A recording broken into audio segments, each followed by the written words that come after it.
G'day and welcome to the Cloth Stitch Crossover with Jenny Brandis. Used in month 2 of the Part of Month mystery object, PAMMO, the incoming row is worked in half stitch, starting at the top 2 pairs, cross, twist, put up the pin, cross, twist. Lay the right pair aside and bring in the next left pair, cross, twist, put up the pin, cross, twist. Lay the right pair aside and bring in the next left pair, cross, twist, put up the pin, cross, twist. Repeat this for the next 2 pins.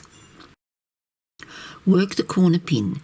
In this case it is an internal pin on the foot side, so cross, twist, cross, put up the pin, cross, twist, cross, add a twist to the right pair and lay it aside. Put the 5 right pairs on a bobbin holder while we work the right side.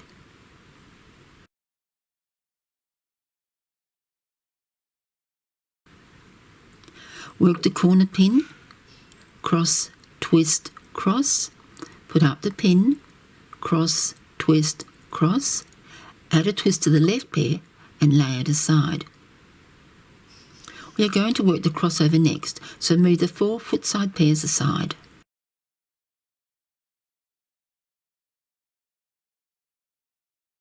Draw down the element pairs and add 3 twists to the 4 incoming pairs on both sides.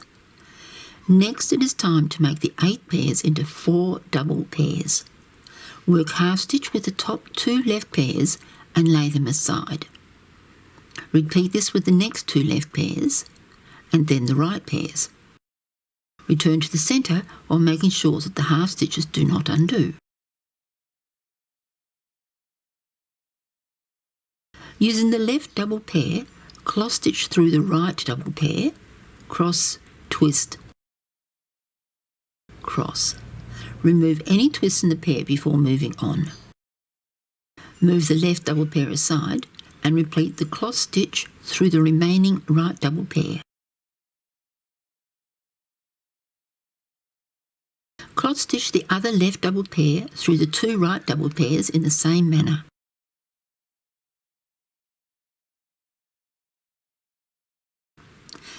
Time to separate the 4 double pairs back to 8 pairs. Work a half stitch and add 2 twists to each pair. Lock the pairs with half stitch, pin half stitch on the outgoing row as you go. Tension lightly as the final tension is done once the outgoing row has been completed. Do a final tension now to get it all to lay nicely.